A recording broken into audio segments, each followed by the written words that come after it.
அனைவருக்கும் வணக்கம்.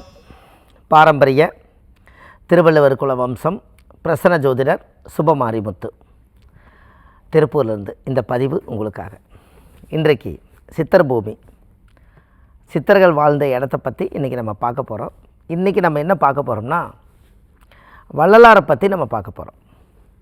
வடலூர் இருக்கக்கூடிய வள்ளலாருடைய அவருடைய உடம்பு ஜீவ சமாதியை நம்ம பார்க்க போகிறோம்.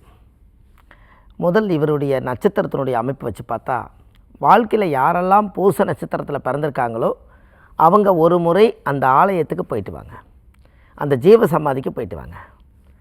அவருடைய டைட்டிலே என்னன்னு கேட்டிங்கன்னா, அருட்பெருஞ்சோதி தனிப்பெருங்கருணை அப்படின்னு. என்னங்க, எந்த வீட்டில் தீபம் எரியலையோ அந்த வீடு தரித்திர தோஷம் அடையுங்கிறதுக்காக முன்னோர்கள் அந்த காலத்தில் வள்ளலார் சொல்லி வச்சுருக்கார். எந்த வீடாக இருந்தாலும் காலை நேரத்துலேயும் மாலை நேரத்துலேயும் ஒரு விளக்கு வீட்டில் எரிஞ்சால் அந்த தீய சக்திகள் எதுவுமே நம்ம உடம்புல இருக்காதான், அந்த வீட்லேயும் இருக்காதான். அப்படின்னா பாருங்கள். அப்போது இந்த அருட்பெருஞ்சோதி தனிப்பெருங்கருணைனா இதில் என்ன பேருன்னா, அருட்பெருஞ்சோதினா இருக்கிற அருள் எல்லாமே ஜோதி ரூபத்தில் தான் கடவுளை பார்க்க முடியுமா.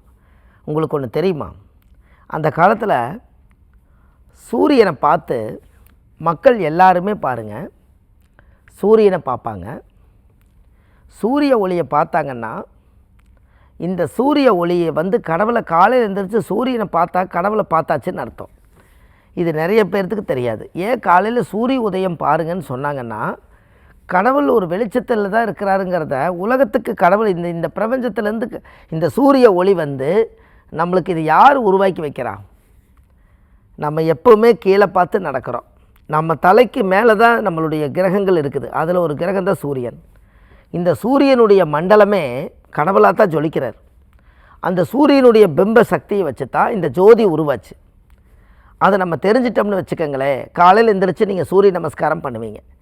ஏற்கனவே நான் ஒரு பதிவில் சொன்னேன், உங்கள் ஜாதகத்தை எடுத்துகிட்டு போய் சூரிய ஒளியில் கொண்டு போய் காமிங்க. அந்த சூரியனுடைய ஒளி உங்கள் ஜாதகத்தில் பட்டால் அந்த ஜாதகத்தில் இருக்கக்கூடிய சூரிய தோஷ நிவர்த்தி ஆகும். அந்த வீட்டில் இருக்கக்கூடிய தாய் தந்தைகள் நல்லா இருப்பாங்கன்னு சொன்னேன். நிறைய பேர் சூரிய ஒளி பரிகாரம்னு செஞ்சிட்ருக்காங்க. ஆதிகால பரிகாரத்தில் சூரிய ஒளி பரிகாரம்னு செய்துட்ருக்காங்க. அப்படின்னா பாரு. அப்போது இந்த வடலூரில் இருக்கக்கூடிய வள்ளலார் கோவில் நம்மளுக்கு என்னென்னு கேட்டிங்கன்னா, கடலூர் பக்கத்தில் வடலூர் இருக்குது. வடலூரில் வள்ளலார் கோவில் இருக்குது. அந்த வள்ளலார் கோயிலில் என்ன ஒரு யோகம்னு கேட்டிங்கன்னா, எவ்வளோ பெரிய வழக்கு பிரச்சனை இருந்தாலும் நீங்கள் அந்த கோயிலுக்கு போய் விளக்கு போட்டிங்கன்னா அந்த ஜோதி ரூபத்தில் எல்லா பிரச்சனையும் சரியாகும். யாருக்கெல்லாம் நம்மளுக்கு கோர்ட்டு பிரச்சனை இருக்குது, இந்த மாதிரி கணவன் மனைவி 2 பேரும் சேர்ந்துருந்தவங்க பிரிஞ்சிட்டாங்க, டைவர்ஸ் அப்ளை பண்ணிட்டாங்க, இந்த மாதிரி ஒரு சொத்து பிரச்சனை இருக்குது, உயில் பிரச்சனை இருக்குது, முன்னோர்களுடைய பிரச்சனை இருக்குது, பூமி பிரச்சனை இருக்குது, இப்படி எல்லா பிரச்சனைக்குமே வடலூரில் இருக்கக்கூடிய அருட்பெருஞ்சோதி தனிப்பெருங்கருணை வள்ளலாரை போய் அந்த கோவிலில் நீங்கள் ஒரு விளக்கு வச்சுட்டு வந்தீங்கன்னா வழக்கு சரியாகும். அந்த காலத்திலேயே பூமியில் பிரச்சனை இருந்திருக்குது. எத்தனை பூமியில் எவ்வளவு பிரச்சனைகள் இருந்தாலும் அவங்க வழக்கே போட்டாலும் விளக்கு போட்டு தான் பிரச்சனையை தீர்த்துருக்காங்க. அப்படின்னா பாருங்கள், அப்போ கடவுளவே ஜோதி ரூபத்தில் தான் பார்த்துருக்காங்க. முன்னோர்கள் அந்த காலத்தில் சாதாரணமாக விஷயம் செய்யலைங்க. ஆதிகால பரிகாரம்னு எடுத்துட்டாலே, நீங்கள் வீட்டில் காலையில் காலையும் மாலையும் மண் விளக்கில் தெய்வம் போட்டு ஒரு தட்டு வச்சு தட்டில் ஒரு மண் விளக்கு தெய்வத்தை போட்டு நீங்கள் அந்த ஜோதியை ஒரு 10 நிமிஷம் உட்காந்து நீங்கள் பாருங்கள். அதில் கடவுள் தெரிவார். நம்மளுடைய மனசெல்லாம் ஒரு நிலையாகும். அதனால தான் அந்த காலத்தில் தீபஜோதின்னு பேர். தீபஜோதினா இந்த ஜோதி வடிவத்தில் இந்த தீப சக்தி நம்மளுக்கு தெரியுமா? உங்களுக்கு ஒன்று தெரியுமா? அந்த காலத்தில் ஒரு திருவிழா நடந்துச்சுன்னா ராஜா நடந்து போகும்போது மேலதாள வாத்தியம் எல்லாமே அடிச்சுட்டு போவாங்க. அப்போ ஒரு தீப்பந்தம் பிடிச்சிட்டு போவாங்க. இந்த தீப்பந்தம் எதுக்கு பிடிக்கிறாங்கன்னு சொல்லுங்கள்? கெட்ட சக்தி எல்லாம் நம்மளை நோக்கி வந்துட்டு இருக்கும்போது நெருப்புக்கு கட்டுப்படுமா. அதனால் ராஜா இப்படி நடந்து போகும்போது அந்த தீப்பந்தம் பிடிச்சிட்டு போவாங்க.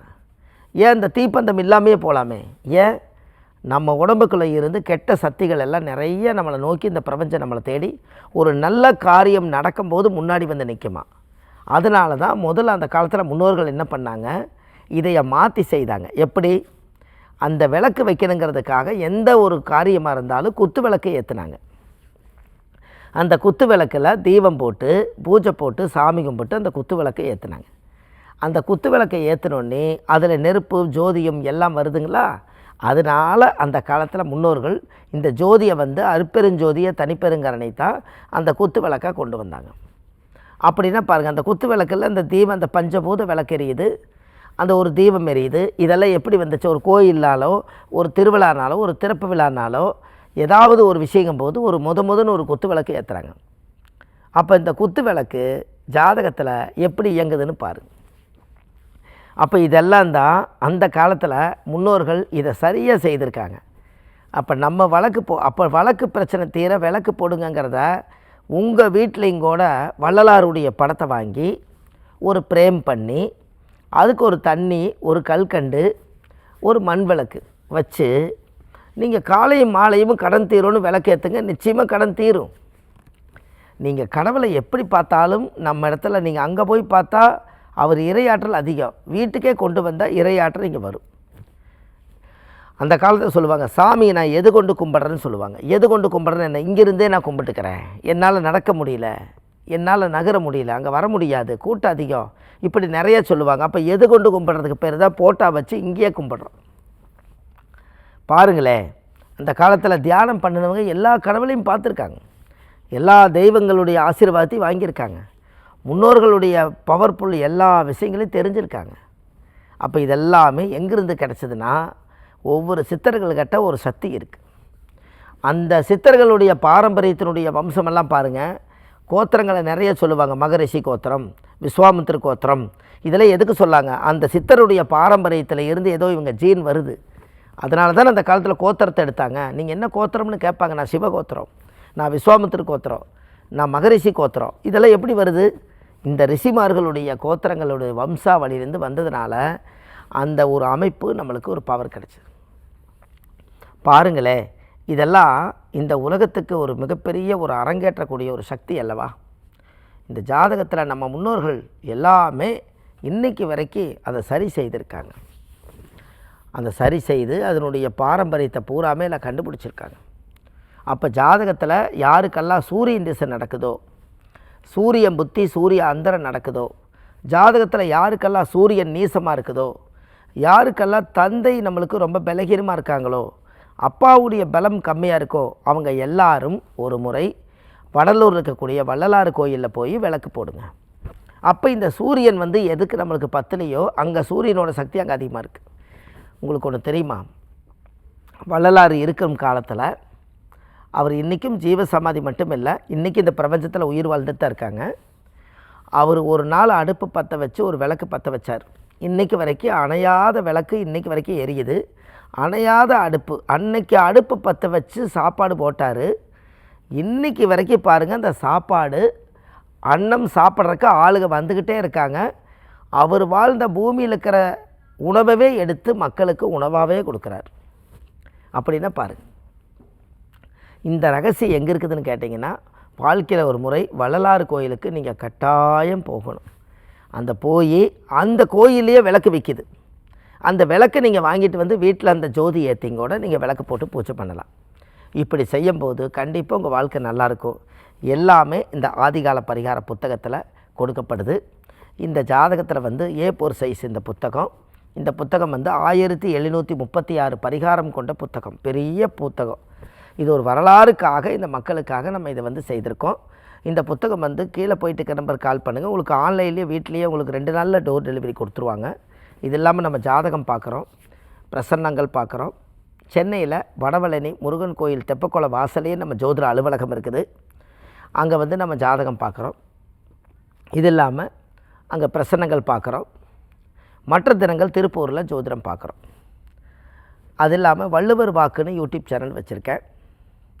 இந்த வள்ளுவர் வாக்குங்கிற யூடியூப் சேனல் சுப மாரிமுத்துன்னு நீங்கள் யூடியூப்பில் போனீங்கன்னா உங்கள் ஜாதகத்துக்கு எல்லாமே அதில் என்ன 1500 பதிவுகள் கொடுத்துருக்கேன். இது எல்லாமே மக்கள் பலனடையட்டும்னு சொல்லி. இது இல்லாமல் விஸ்வாமித்திர கோயிலுக்கு பௌர்ணமி அமாவாசைக்கு மக்களை எல்லாத்தையும் அழைச்சிட்டு போகிறேன்.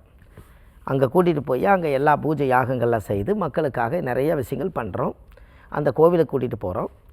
அது வந்து உங்களுக்கு பார்த்தீங்கன்னா பௌர்ணமியிலையும் அமாவாசையிலையும் கூட்டி போகிறோம். முழு விவரம் தெரிஞ்சுக்கிறதுக்கு கீழே போயிட்டு இருக்க நம்பருக்கு கால் பண்ணுங்கள்.